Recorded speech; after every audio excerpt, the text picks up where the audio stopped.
From the tallest turret of the Crimson Conclave's castle, the scene unfolded like a painting brought to life, one where each brushstroke depicted the clash of life and death, faith and decay. The air was thick with the scent of damp earth and the eerie, unsettling quiet of the swamp that surrounded the stronghold. This once verdant marsh had become a den of horrors, now a murky mire from which the Mawson undead hulks crawled, grotesque creatures born of dark magic and rot. As the first rays of dawn struggled through the mist, the crimson banners of the conclave fluttered defiantly, signaling the readiness of its clerics for the impending battle. The Crimson Conclave, clad in red armor that shimmered like rubies in the scant light, stood as a bulwark against the encroaching darkness. These clerics, warriors of faith, wielded spear and shield with an elegance born of years of training and devotion. The spears, tipped with sacred silver, gleamed menacingly, while the shields bore the insignia of their order, a crimson cross against a field of white. This was a brotherhood forged in the fires of belief, their martial prowess honed by a singular purpose, to protect the realm from the abominations that now threatened its borders.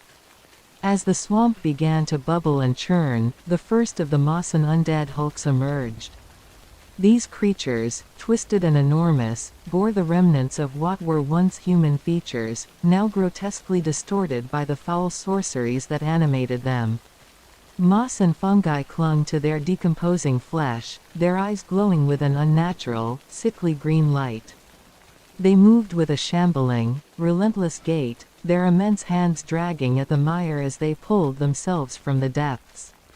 Each step they took seemed to suck the life from the ground beneath them, leaving behind a trail of decay. From the vantage point of the turret, the stark contrast between the two forces was clear. On one side, the disciplined ranks of the Crimson Conclave stood in formation, their red armor gleaming, their shields interlocked, and their spears poised to strike. They were a beacon of order and divine wrath, a symbol of humanity's resolve against the encroaching darkness. On the other, the Mawson undead hulks advanced in a disorganized horde, their movements driven by a malevolent will, their bodies a grotesque parody of life. The battle began with a clarion call from the Conclave's trumpets, the sound echoing across the battlefield like a peal of thunder. The clerics surged forward, their spears thrusting in unison, a wall of silver tips meeting the advancing hulks. The first clash was brutal. The spears, blessed with holy incantations, pierced the corrupted flesh of the undead, sending up bursts of foul-smelling vapor as they burned through the rot. The clerics moved with precision, their training evident in every step and strike. Shields clanged together, forming an unyielding barrier against the heavy, swinging limbs of the hulks. Despite the clerics' discipline and skill, the battle was anything but easy. The hulks, driven by dark magic, were unnaturally strong and seemingly impervious to pain. They shrugged off blows that would have felled any mortal, their rotting bodies absorbing the punishment with an eerie resilience. The ground shook under their weight as they swung massive arms, trying to break through the Conclave's shield wall. Yet, the clerics held firm, their faith bolstering their strength, their prayers a constant litany against the encroaching evil. From the turret, the watchers could see the ebb and flow of the battle, a deadly dance of red and green. The clerics' spears flashed in the morning light, each thrust a beacon of defiance, while the hulk's eyes burned with a relentless, malevolent hunger. Here and there, a cleric fell, their crimson armor splashed with the dark ichor of the undead, but their brothers closed ranks, the line never breaking, never faltering. As the sun climbed higher, the battle reached a fever pitch. The Conclave, though battered, fought with renewed fervor, their faith unshaken. The clerics pushed forward, their chants rising in a crescendo of divine fury. It was as if the very air around them vibrated with power, a palpable force that pushed against the darkness. The Mawson undead hulks, for all their strength and numbers, began to falter under the relentless onslaught. The holy magic infused in the clerics' weapons took its toll, the Hulks' movements growing sluggish, their grotesque bodies sagging under the weight of the divine assault. In a final, desperate surge, the conclave pressed their advantage.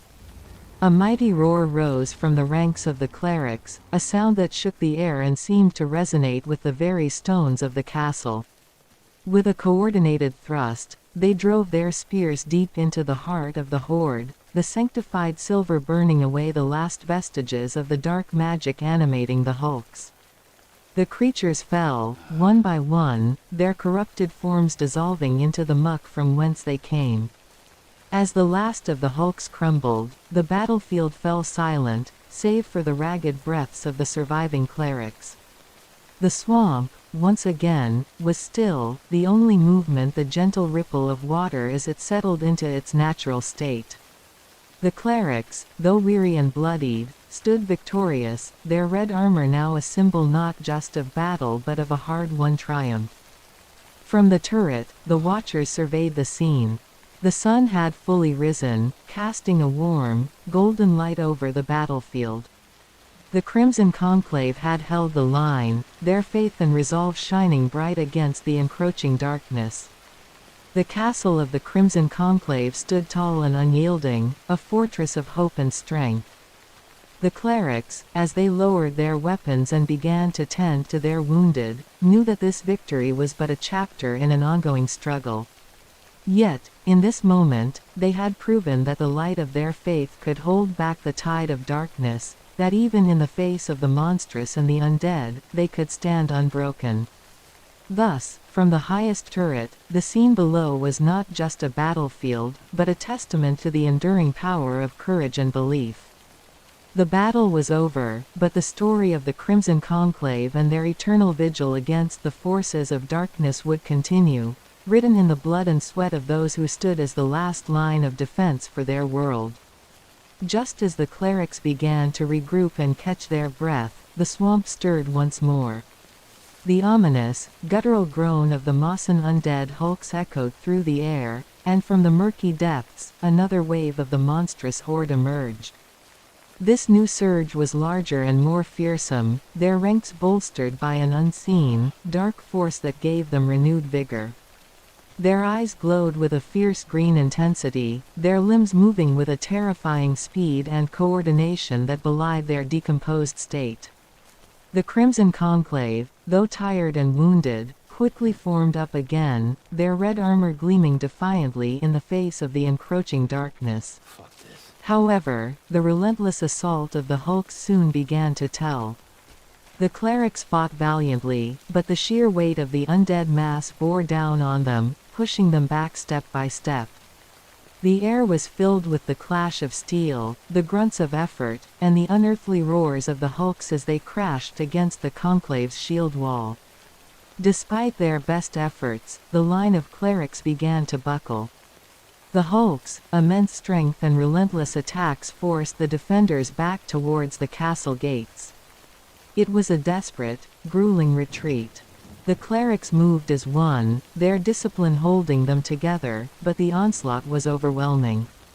The gates of the castle loomed closer, the stronghold's last line of defense against the advancing tide. Above the parapet, the figures of Dillon and Emma Veridaegis stood, watching the unfolding chaos below. Dillon, his scarred face a testament to countless battles, radiated a calm resolve.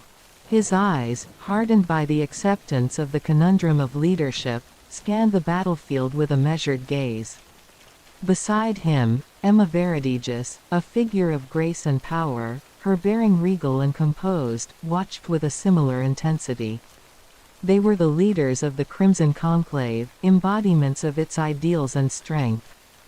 Dillon's hand rested on the hilt of a weapon sheathed at his side, an instrument of authority and protection. He knew the weight of the moment, the gravity of the battle that unfolded below.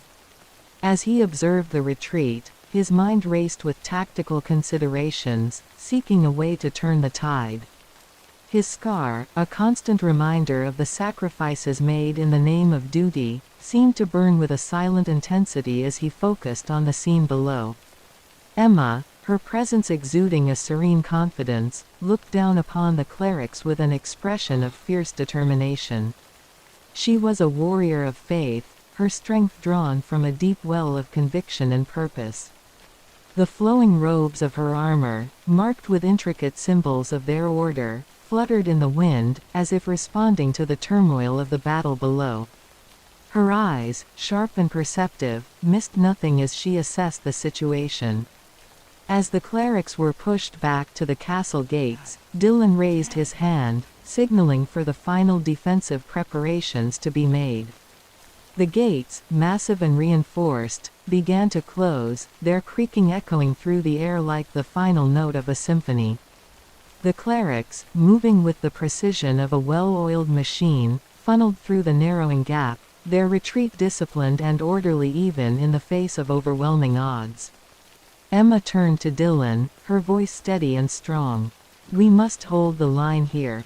This castle is more than just stone and mortar, it is a symbol of hope and resilience. We cannot let it fall." Dillon nodded, his expression grim but resolute. "The conclave has faced darkness before and prevailed.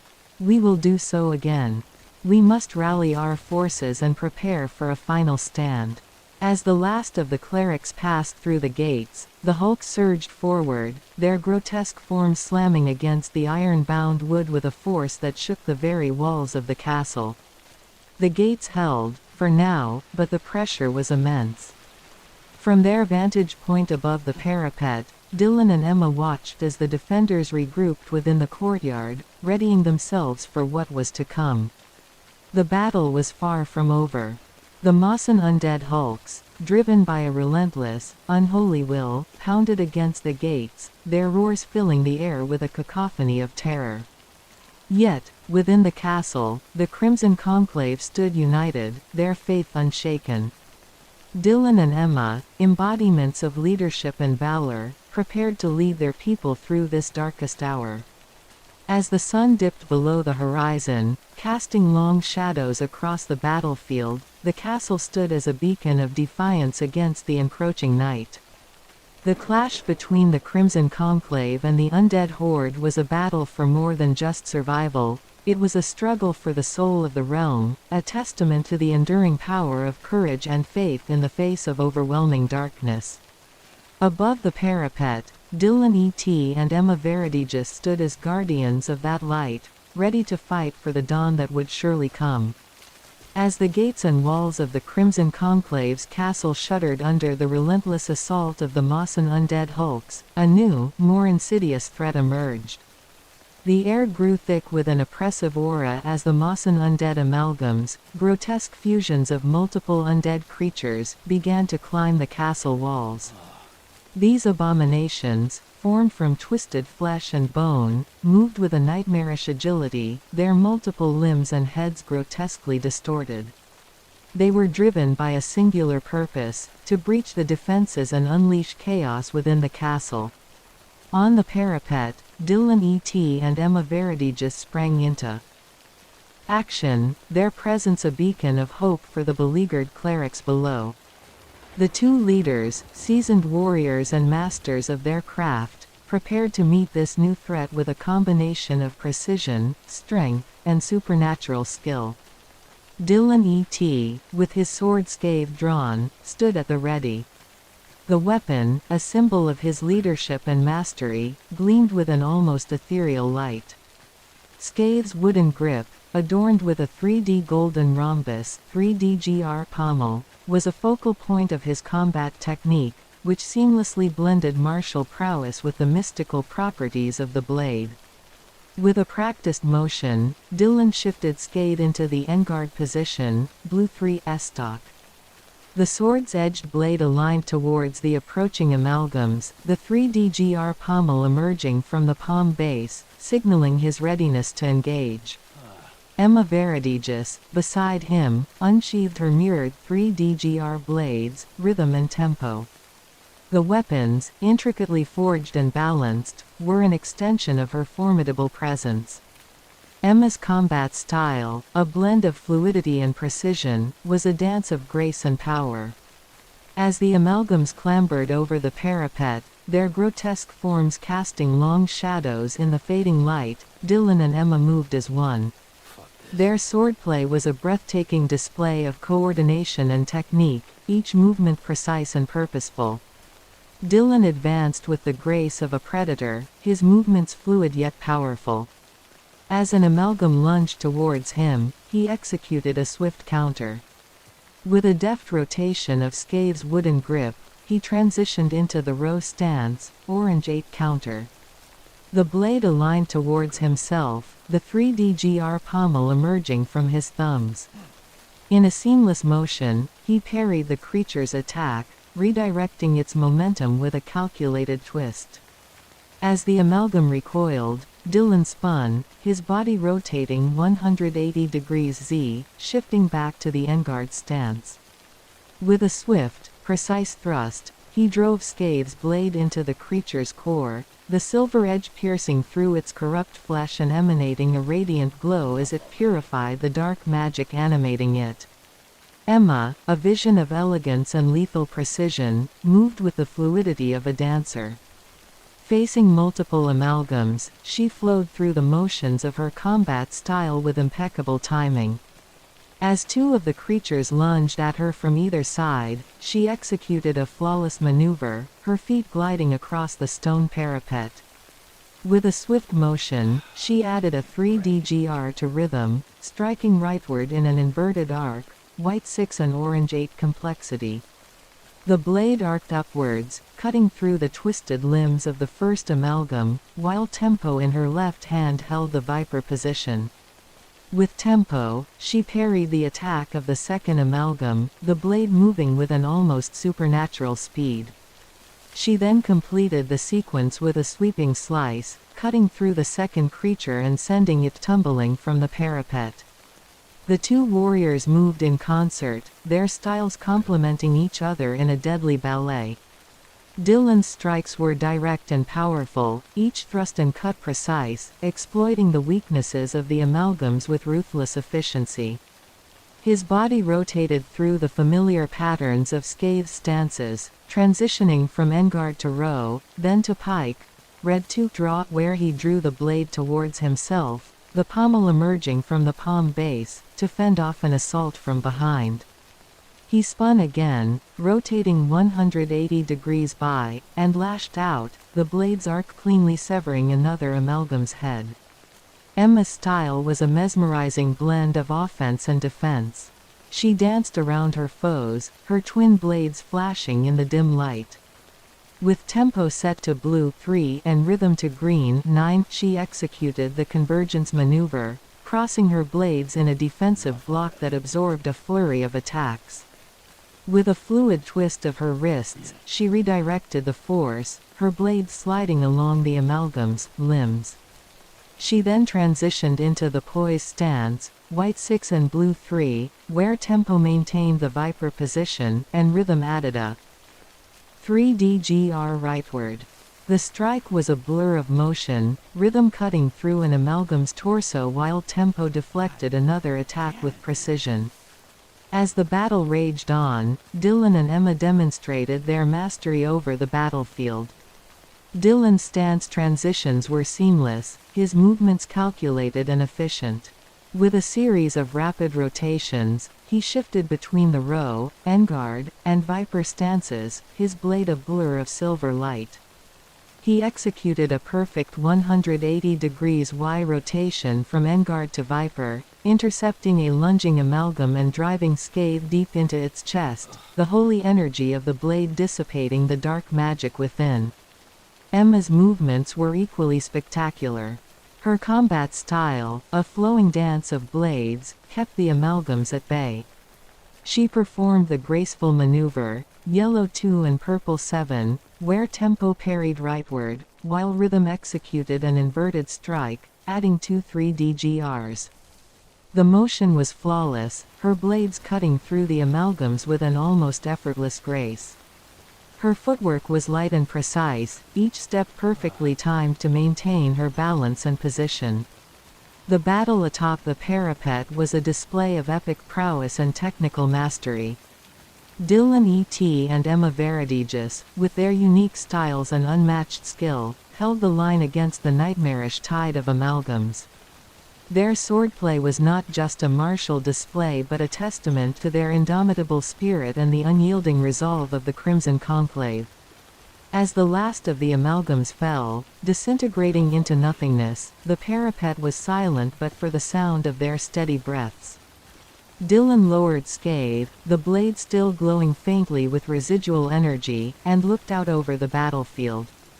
Below, the clerics continued to hold the line against the hulks, inspired by the valiant display above. Emma sheathed her blades, the steel sliding into their scabbards with a soft hiss. She turned to Dillon, her eyes meeting his with a shared understanding. They had faced the darkness and emerged victorious, their faith and skill unshaken. The castle, though battered, stood strong, a beacon of hope against the encroaching night. Together, Dillon et and Emma Veridaegis had defended the Crimson Conclave's last bastion, their swordplay a symbol of their unwavering commitment to protect their realm. The battle was not over, but with leaders like them, the light of hope would never be extinguished. The night was thick with the scent of moss and decay as the Mossan undead hulks battered the gates, their gargantuan forms sending tremors through the ancient stones of the castle walls. With the gates beginning to buckle under the relentless assault, the third wave of Mossan undead amalgams, twisted abominations of nature and death, clawed their way up the ramparts. Above the cacophony, Dillon et and Emma Veridaegis prepared for a battle that would test the very limits of their mastery. Dillon et stood at the forefront, the enigmatic sword scathe in hand. As the undead neared, he transitioned smoothly through the stances, Click 0, Row, Engard, Viper, Pike, each named and executed with deliberate intent. His style, a meticulous dance of steel and strategy, relied on the 3D Golden Rhombus 3DGR system that guided every movement. In stark contrast, Emma Veridaegis wielded her mirrored 3DGR blades with a style characterized by fluidity and synchronicity. Her approach was a dance of duality, each blade, tempo and rhythm, moving in concert with the other.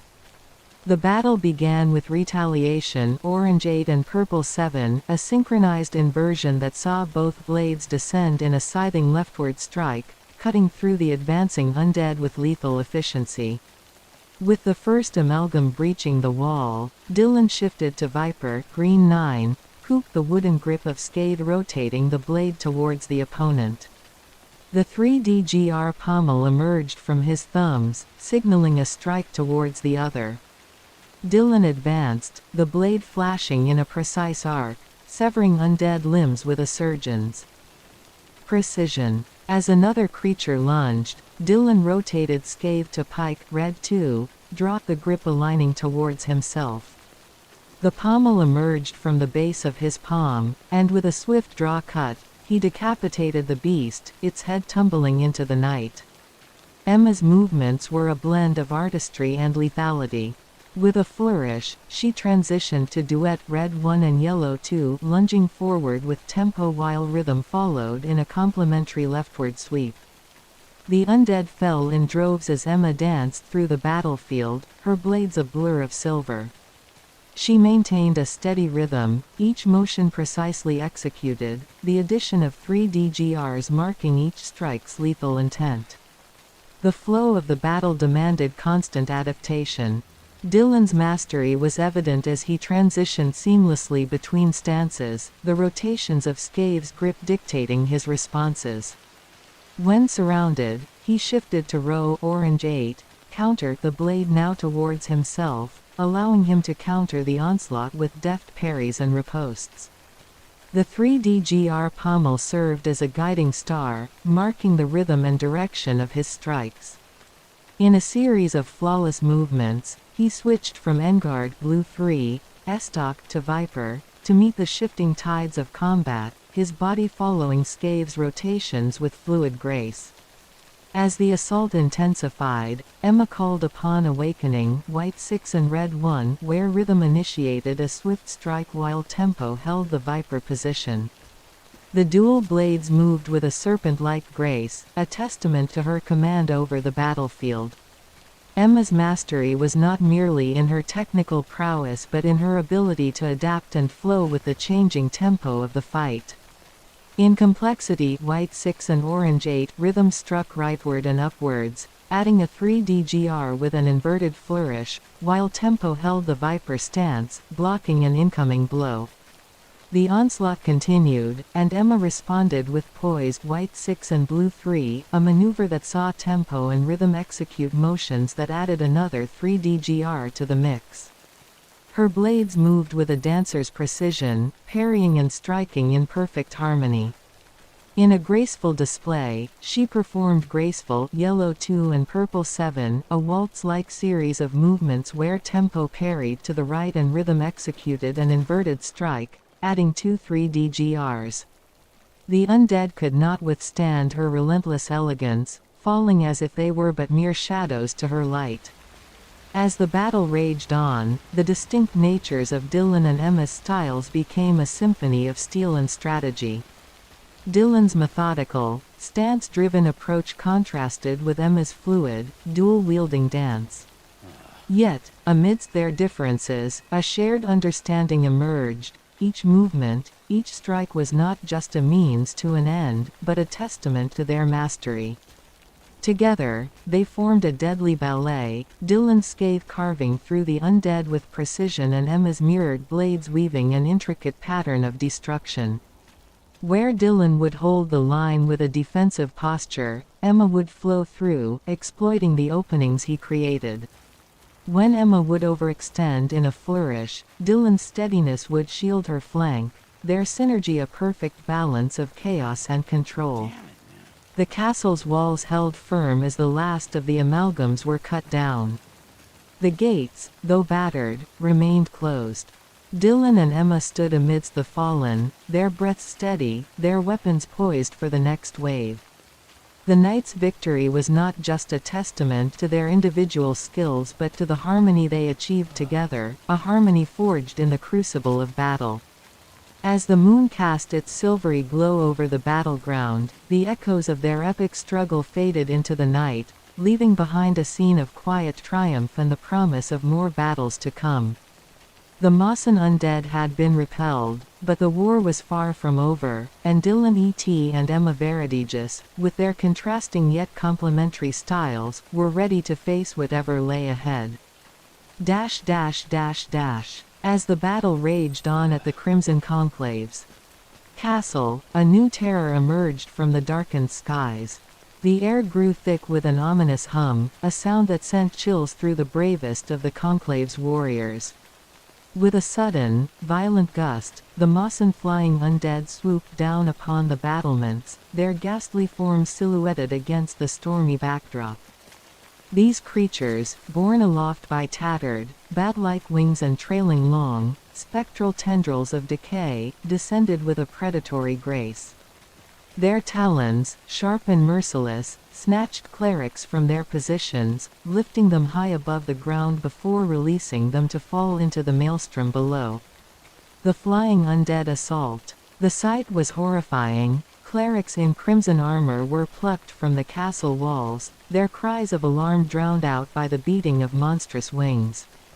The Mawson flying undead moved with eerie coordination, their movements both fluid and jagged, as they targeted the Conclave's defenders with unerring accuracy. Their presence compounded the chaos, as below, the Mawson undead hulks continued their relentless assault on the castle gate, massive fists pounding against wood and iron. The gate groaned under the strain, splinters flying as the hulks forced their way through, their grotesque, moss-covered forms pushing forward with insatiable hunger. Dillon and Emma Veridaegis, a duel of styles. Amidst this turmoil, Dillon and Emma Veridaegis remained a beacon of hope, holding their ground against the Mawson undead amalgam scaling the castle walls. The air around them crackled with energy, a testament to their prowess and determination. Dillon, with his scar traversing his face as a mark of leadership and experience, wielded scathe with an authority born of countless battles. His style was a powerful blend of strategic precision and overwhelming force, each strike calculated to exploit the weaknesses of his foes. Dillon et's swordplay, the edge of strategy and power. Dillon stood at the forefront, scathe held with both hands, its blade gleaming under the sporadic flashes of lightning.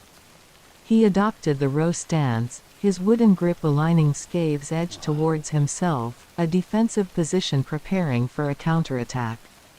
As an amalgam lunged at him, Dillon pivoted smoothly, rotating scathe to the enguard stance. The blade now faced the approaching enemy, the pommel emerging from his palm base, a symbol of readiness. With a swift, downward arc, Dillon executed an estoc maneuver, scathe cleaving through the amalgam's grotesque body with a resonant hum. The creature staggered, its form shuddering as Dillon seamlessly transitioned to the pike stance. In a fluid motion, he drew the blade towards himself, aligning it for a powerful, thrusting strike. The blade pierced the amalgam's heart, dark magic dissipating into the air as the creature crumbled into dust. Dillon's movements were characterized by their decisiveness and efficiency. His transitions between stances, row to enguard to pike, were executed with flawless precision, each rotation of the blade dictated by the changing tide of battle. His ability to read the flow of combat and respond with exacting force was a testament to his strategic acumen, as he deftly combined offense and defense to maintain control over the chaotic battlefield.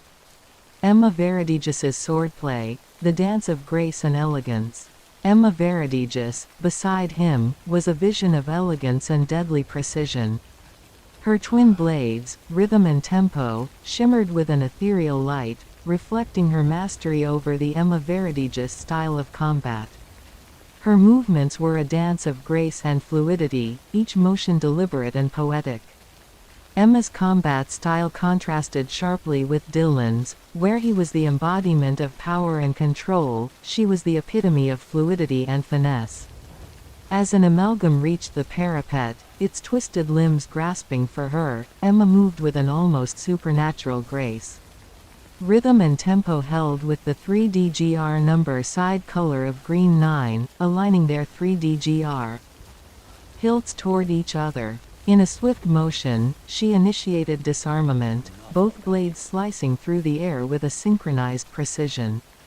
The creature's arms fell to the stone with a sickening thud, severed cleanly at the joints.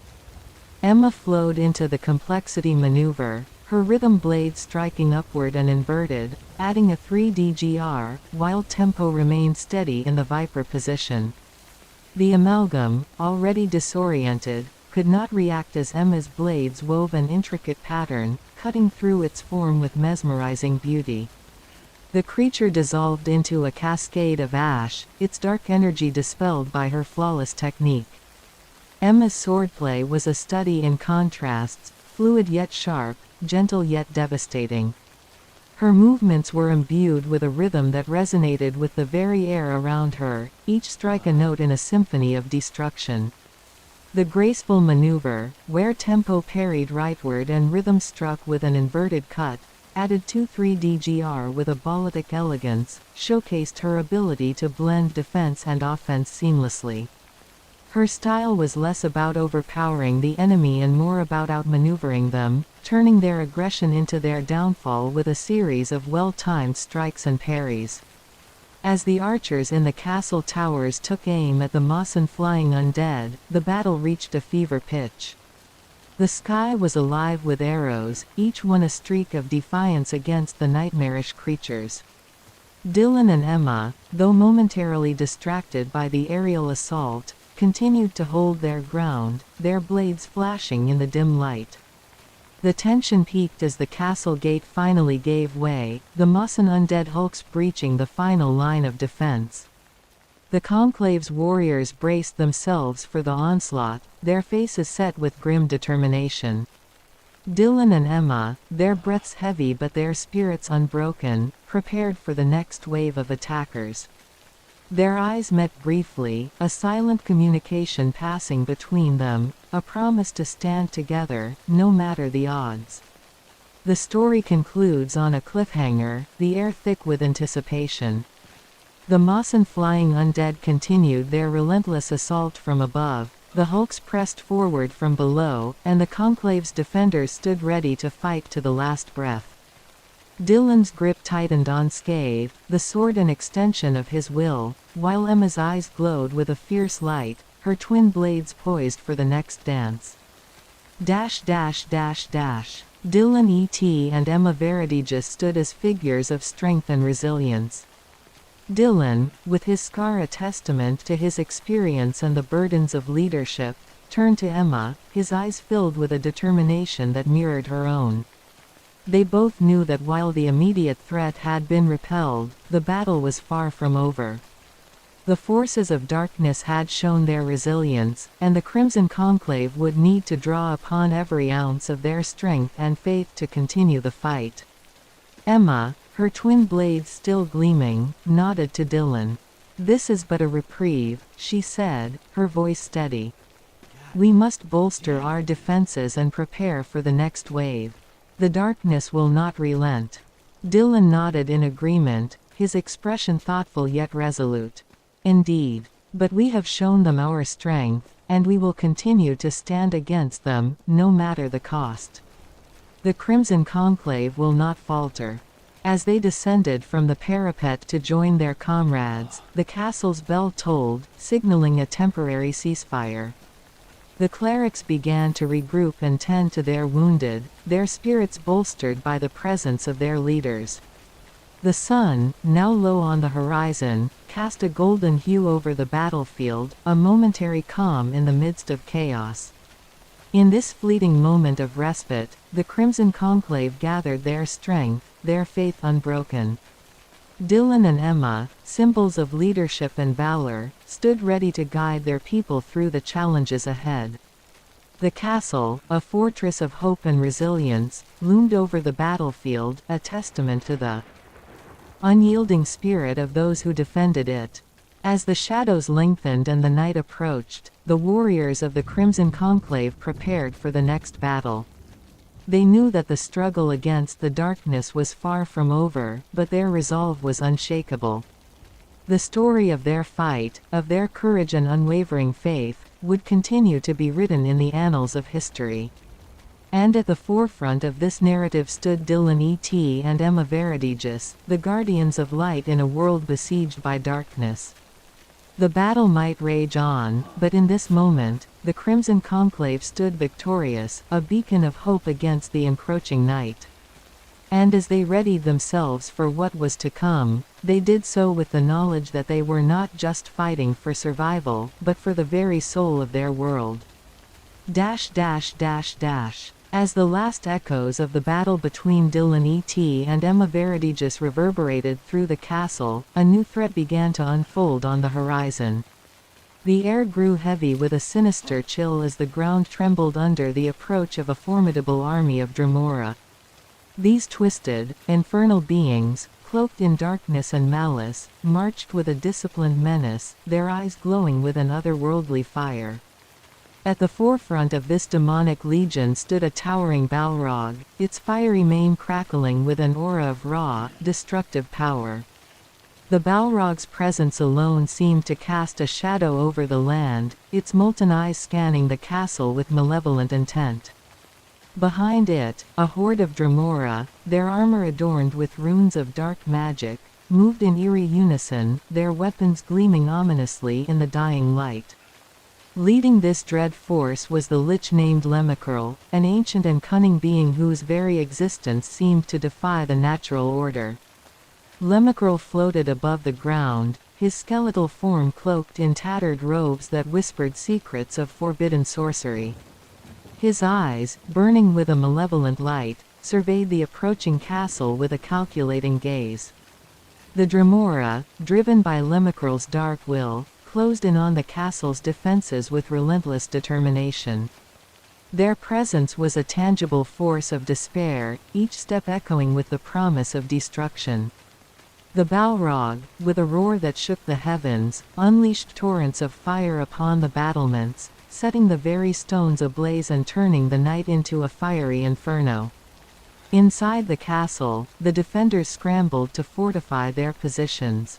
The walls, already battered by the previous conflict, now faced a new and even greater threat. The magic wards and ancient runes etched into the castle's defenses pulsed with a desperate light, struggling to hold back the encroaching darkness. Amidst this chaos, Dillon and Emma Veridaegis, having narrowly escaped the grasp of malevolence, found themselves facing an even graver challenge.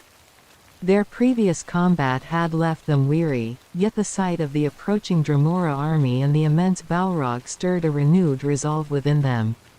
They understood that their next actions could very well determine the fate of the castle and all within it. The castle's defenders, their spirits bolstered by the presence of Dillon and Emma, rallied to prepare for the impending siege. The combined forces of magic, steel, and valor were the last hope standing against the darkness that threatened to engulf everything they held dear. As Lemicral's army drew closer, the tension in the air became almost palpable. The flames from the Balrog's fury illuminated the night sky, casting eerie shadows upon the beleaguered defenders. The stage was set for a confrontation that would test the limits of their courage and resolve. Dillon and Emma, united by their unbreakable bond and their shared destiny, prepared for the imminent clash. The battle to protect the castle was far from over, it was only just beginning. As the night darkened, the castle stood as a lone bastion against the oncoming storm of darkness. The air hummed with tension, a prelude to the chaos that was about to unfold. The defenders braced themselves, eyes fixed on the horizon where the army of Dremora advanced, led by the fearsome Balrog and the sinister Lich, Lemicral. The heat from the Balrog's infernal flames washed over the battlements, mixing with the chill of Lemicral's necromantic aura, creating an eerie, unsettling atmosphere. Dillon and Emma Veridaegis, still catching their breath from their earlier clash, stood side by side. The battle with malevolence had tested their limits, but now they faced a threat that could not be ignored. Their eyes met briefly, a silent understanding passing between them. This was no longer a personal duel but a battle for survival against an overwhelming darkness. The Dremora, disciplined and relentless, advanced in perfect formation. Their armor, inscribed with dark runes, seemed to absorb the light, giving them an almost spectral appearance. The Balrog, towering over them all, unleashed another roar, its fiery breath setting the sky ablaze. Lemicral floated serenely above the ground, his skeletal fingers weaving dark spells, each one a promise of doom. As the first wave of Dremora reached the castle's walls, the defenders met them with a fury born of desperation and courage. Arrows flew, spells crackled, and swords clashed. Amidst this chaos, Dillon and Emma moved as one, their swordplay a dance of death that stood in stark contrast to the brute force of the Dremora.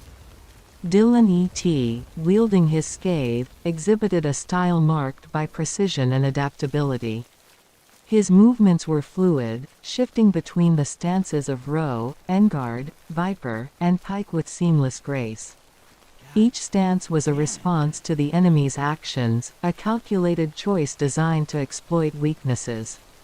In the endguard stance, Dillon's blade struck with lightning speed, deflecting blows and striking back with pinpoint accuracy. When in row, he adopted a defensive posture, his grip and body rotation forming an impenetrable wall. The 3DGR system guided his actions, the number side colors informing each decision with tactical clarity. Emma Veridaegis, her long tan gold hair flowing behind her, moved with a different kind of grace, one rooted in rhythm and timing. Her swordplay, guided by the tempo and rhythm system, was a symphony of strikes and parries. In the stance of duet, she lunged forward with tempo while rhythm followed, executing a perfectly synchronized attack that left the Dremora staggering. Her strikes were not just about power but about creating an opening, a disruption in the enemy's rhythm. The combination of yellow 2 and purple 7, the graceful, was a dance-like waltz, her blade moving with such fluidity that it seemed to weave a pattern in the air, parrying blows and striking with an elegance that belied its lethal intent. As the battle raged, the Balrog's flames scorched the very air, turning the battlefield into a hellish landscape. Dillon and Emma, however, were undeterred. Dillon's scathe rotated to the pike stance, its 3D pommel emerging from the palm base, a position designed for devastating counterattacks. As a group of Dremora closed in, he unleashed a flurry of strikes, each one calculated to cripple and destroy. His body rotated with perfect precision, moving from Viper to Roe and back to Engard, each rotation a deadly shift that confused and overwhelmed his opponents. Emma, meanwhile, adopted the complexity stance, her rhythm striking rightward and inverted upward while tempo held in Viper. This created a complex pattern of movement that bewildered the Dremora, who found themselves unable to predict her next move. Her strikes, though seemingly erratic, followed a precise internal logic, each one building upon the last to create an unstoppable momentum. The defenders, inspired by the pair's extraordinary display, fought with renewed vigor, their spirits lifted even as the odds seemed insurmountable. But Lemicurl was not idle. From his elevated position, the Lich began chanting in an ancient tongue, his skeletal hands weaving spells of dark power.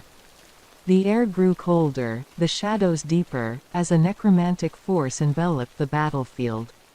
The fallen Dremora began to rise, animated by Lemicurl's dark magic, their eyes glowing with an eerie blue light. These undead warriors, now thralls to the Lich's will, added a new layer of danger to the already dire situation. Dillon and Emma knew they had to act quickly. Dillon, switching to the Viper stance with green 9 coup, targeted the undead with precise, sweeping strikes. His blade moved with a ferocity and speed that belied the exhaustion in his limbs, each swing a decisive effort to sever the link between the undead and their master. Emma, adopting the equilibrium stance black 0 and blue 3, balanced her attacks with defensive parries, her blade a blur of motion as she countered the relentless assaults of the undead. The battle's intensity escalated, the castle's defenses straining under the onslaught. The Balrog, sensing the tide of battle, unleashed a torrent of fire towards Dillon and Emma. The heat was unbearable, the force of the attack threatening to overwhelm them. But Dillon, in a display of sheer willpower, rotated his body from row to pike 180 degrees wide, using the full strength of his stance to deflect the flames. Emma, in the tempo and rhythm of poise white 6 and blue 3, moved with a fluidity that allowed her to evade the worst of the fire, her blade a shield against the inferno. As the flames died down, Lemicurl's voice rose above the din, casting a powerful spell. The air crackled with dark energy, and a portal began to form above the battlefield. From it, more Dremora began to emerge, their numbers swelling to reinforce the attackers. The castle's defenders looked on in despair, their hope waning as the odds continued to mount against them. Yet, amidst the chaos and destruction, Dillon and Emma stood resolute. They knew that to defeat this army, they had to strike at its heart, Lemicurl himself. With a determined glance, they nodded to each other, their paths converging towards the Lich. Dillon moved into the convergence stance blue 3 and green 9, his scathe poised for a decisive strike. Emma, embodying the awaking white 6 and red 1, initiated a powerful activation strike, her blade glowing with a fierce light. Together, they surged towards Lemicurl, their movements synchronized in a dance of death and defiance. The Lich, sensing the threat, began to weave a protective barrier, but Dillon's blade, guided by the precision of the 3DGR, struck true, shattering the barrier with a force that reverberated through the battlefield. Emma, following through with her own strike, drove her blade into Lemicral's skeletal form, a blow infused with the full power of her tempo and rhythm. The Lish's eyes flared with a blinding light, his voice a scream of fury and pain as his form disintegrated into a cloud of ash. The Dremora, suddenly leaderless, faltered in their assault, their cohesion lost. The Balrog, now without its master's command, roared in frustration and unleashed a final, desperate onslaught. But the defenders, galvanized by Dillon and Emma's victory, rallied for one last stand. In a crescendo of steel, magic, and fire, the defenders pushed back the remaining Dremora. The Balrog, weakened and isolated, fell under the combined might of the castle's forces, its fiery form collapsing in a burst of flame and smoke. As the dawn broke, the battlefield was silent save for the groans of the wounded and the crackle of dying flames. Dillon and Emma Veridaegis stood amidst the aftermath, their bodies weary but their spirits unbroken. They had faced the darkness and emerged victorious, their swordplay a testament to the power of unity and resolve.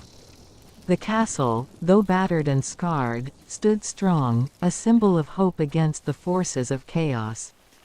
As the first light of day bathed the land, the defenders began the solemn task of tending to the wounded and fortifying their defenses. Dillon and Emma, their bond forged in the crucible of battle, knew that their journey was far from over. The forces of darkness had been repelled for now, but the world was vast, and many challenges lay ahead. Yet, with each other and their unyielding determination, they were ready to face whatever the future held. As the morning sun barely began to rise, casting its first rays upon the smoke-laden battlefield, a sudden and intense heat wave surged across the castle grounds. The defenders, weary yet hopeful after their victory, felt an unnerving shift in the air.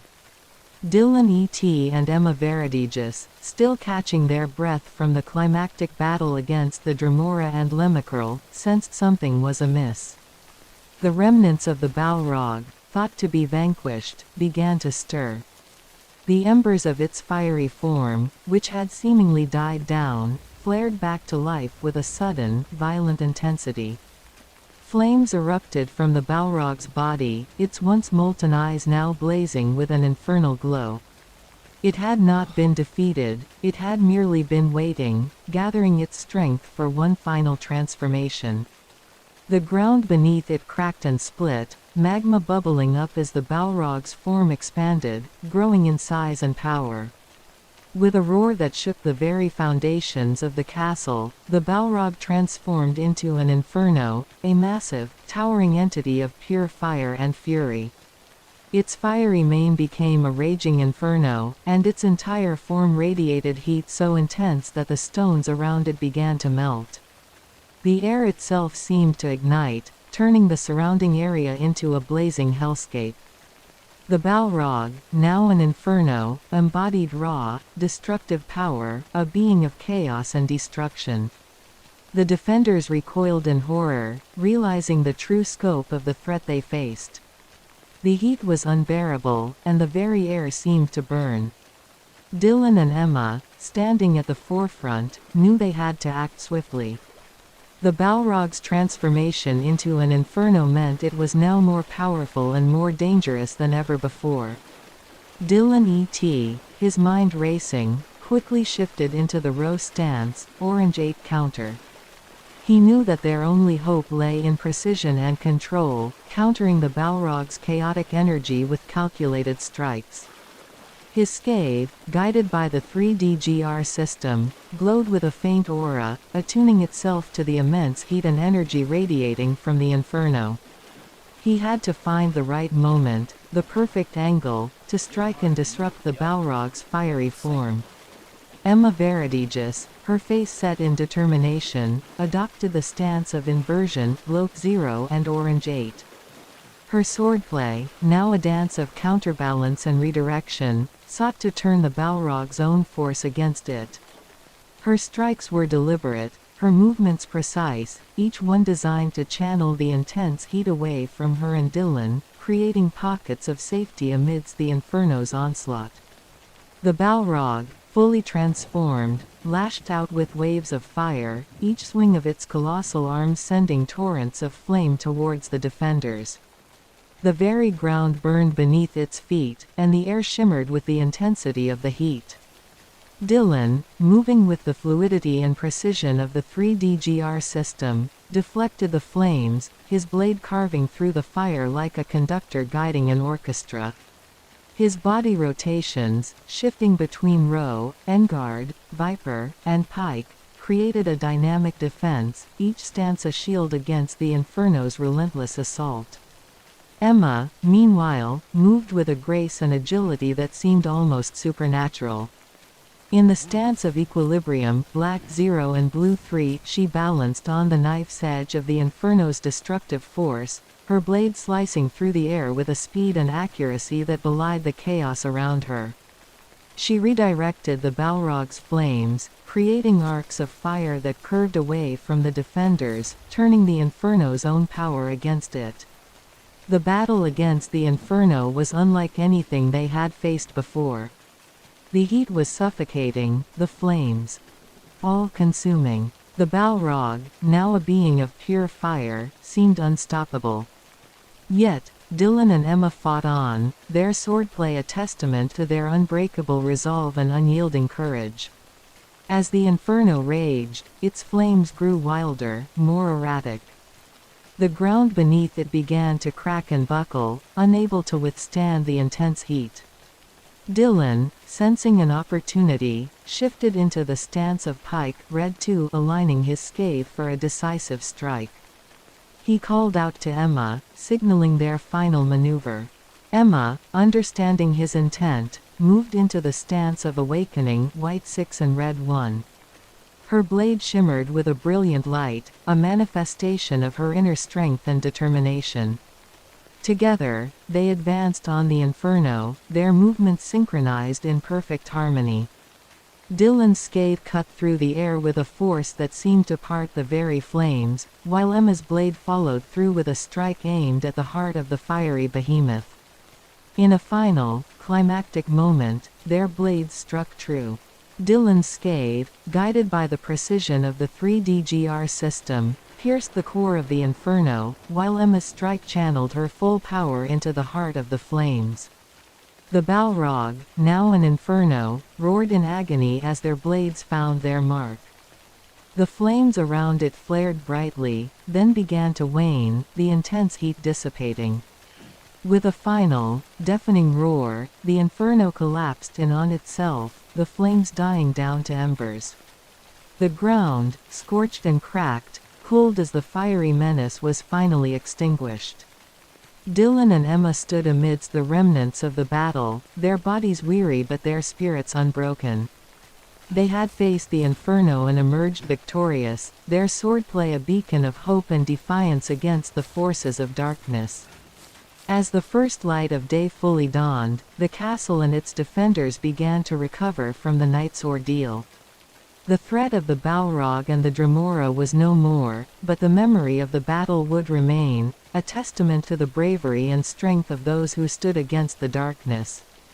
Dillon and Emma Veridaegis, their bond forged in the fires of combat, looked to the horizon, ready to face whatever new challenges the future might bring.